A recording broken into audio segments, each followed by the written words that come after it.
மக்களோட உணர்வை தூண்டி ஒரு அரசியல் பண்ண ஒரே தலைவன் கேப்டன் விஜயகாந்த் தான். அந்த வழியில தான் எங்க அண்ணியாரும் இன்னைக்கு பயணிச்சுட்டு இருக்காங்க. கேப்டன் இருந்தா அதோட கெத்தா இருந்திருக்கணும்.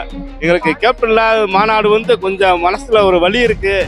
எந்த பக்கம் கூட்டணி போகணும்னா மக்களை நேசிக்கிற ஒரு கட்சியோட கூட்டணி போனா நல்லா இருக்கும்னு மக்கள் பேசிக்கிறாங்க. அன்னைக்கு 2006 கேப்டன் சொன்னாரு, இல்லம் தேடி ரேஷன் பொருள் வரும்னு சொன்னாரு, வீடு தேடி ரேஷன் பொருள் வரும்னு சொன்னாரு.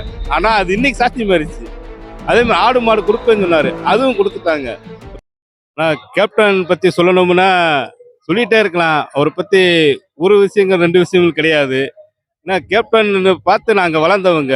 சின்ன வயசுல இருந்தே கேப்டன் கேப்டன் இருந்தவங்க.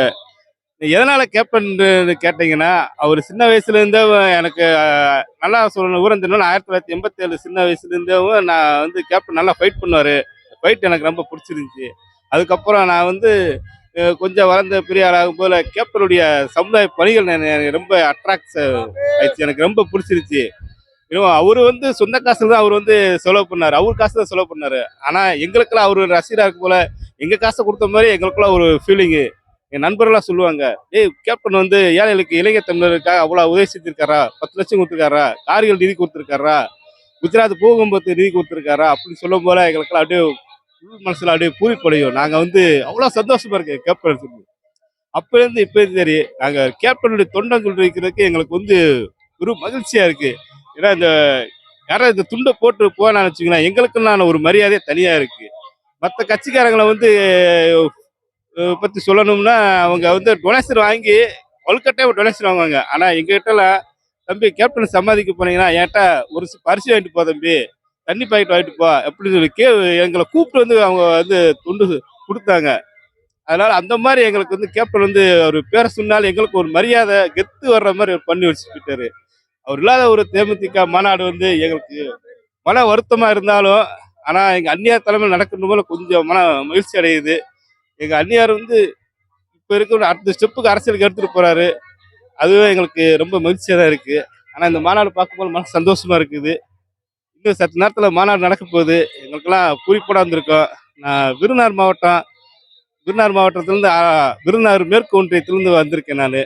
நான் இப்ப இருக்க அரசியல் வந்து ஒரு வாரிசு அரசியல் இருக்கு, ஜாதி அரசியல் இருக்கு, மத அரசியல் இருக்கு. ஆனா இந்த அப்பாற்பட்டு தான் எங்க கேப்டன் வந்தாரு. எல்லாருமே ஜாதி உணர்வை தூண்டி அரசியல் பண்ணவங்க உண்டு, மத உணர்வை தூண்டி அரசியல் பண்ணவங்களும் உண்டு. ஆனா மக்களோட உணர்வை தூண்டி ஒரு அரசியல் பண்ண ஒரே தலைவன் கேப்டன் விஜயகாந்த் தான். அந்த வழியில தான் எங்க அண்ணியாரும் இன்னைக்கு பயணிச்சுட்டு இருக்காங்க. இது மாநாடு வெற்றி மாநாடா எங்களுக்கு அமையும். இப்ப இருக்க அரசியலை வந்து தொடர்ச்சி இருந்துட்டு ஒரு தேசிய முற்போக்கான ஒரு சிந்தனையோட ஒரு கட்சி வந்து ஆட்சி அமையணுன்றது எங்களுடைய ஆசை. இந்த வாரிசு அரசியலை வந்து ஒழிக்கணும். 2வது மத சக்தி வச்சு வர்ற அரசியல் வந்து ஒழிக்கப்படணும். இந்த ஜாதியை வச்சு வர்ற அரசியல் ஒழிக்கப்படணும். மக்களுக்கான ஒரு அரசியல் வரணும். அது எங்க புரட்சி அந்நியார் அவர்கள் தான் கொடுப்பாங்கன்னு எங்களுக்கு உள்ள ஒரு நம்பிக்கை இருக்கு. கேப்டன் இருந்தா அதோட கெத்தா இருந்திருக்கணும். எங்களுக்கு கேப்டன் இல்லாத மாநாடு வந்து கொஞ்சம் மனசுல ஒரு வலி இருக்கு. இருந்தாலும் கொஞ்சம் கேப்டனுடைய படங்கள் எல்லாம் பார்க்கும்போது கண்ணெல்லாம் கலங்குது எங்களுக்கு. ஆனா உண்மையை சொல்லணும்னா எங்க மனசு ரொம்ப வலியோட தான் இருக்கோம் நாங்க. எந்த பக்கம் கூட்டணி போகணும்னா மக்களை நேசிக்கிற ஒரு கட்சியோட கூட்டணி போனா நல்லா இருக்கும்னு மக்கள் பேசிக்கிறாங்க. மதத்துக்கு பின்னால போகக்கூடாது. கேப்டன் எப்பயும் மதத்துக்கு பின்னால போனதே கிடையாது, ஜாதிக்கு பின்னால போனதே கிடையாது. ஆனா எங்களுக்கு வந்து கேப்டன் தான் மக்களுடைய உணர்வு. அதாவது அன்னைக்கு 2006 கேப்டன் சொன்னாரு, இல்லம் தேடி ரேஷன் பொருள் வரும்னு சொன்னாரு, வீடு தேடி ரேஷன் பொருள் வரும்னு சொன்னாரு. ஆனா அது இன்னைக்கு சாத்தியமாயிருச்சு. அதே மாதிரி ஆடு மாடு கொடுப்பேன்னு சொன்னாரு, அதுவும் கொடுத்துட்டாங்க. கேப்டனுடைய தேர்தல் அறிக்கைலாம் காப்பிடிச்சு தான் இன்னைக்கு பண்ணிட்டு இருக்காங்க. இதே கேப்டன் இன்னும் கொஞ்ச நாள் உயிரோடு இருந்திருந்தாருன்னா எங்க ஆட்சி உட்கார வச்சிருந்தாங்கன்னா இன்னைக்கு மக்கள் வந்து இன்னைக்கு போராட வேண்டியது இல்லை, அரசு ஊழியர்கள் போராட வேண்டியது இல்லை, சத்துணவு ஊழியர்கள் வந்து போராட வேண்டியது இல்லை, வேலைக்காண்டி இளைஞர்கள் போராட வேண்டியது இல்லை, காசை கொடுத்து யாரும் ஏமாற வேண்டியது இல்லை. இந்த இதெல்லாம் மாறி இருக்கு கேப்டன் இருந்திருந்தா. இதை வந்து எங்க அந்நியார் கொடுப்பாங்கன்னு எங்களுக்குள்ள ஒரு நம்பிக்கை இருக்கு. நான் கண்டிப்பா செய்வான்னு நான் நம்புறேங்க.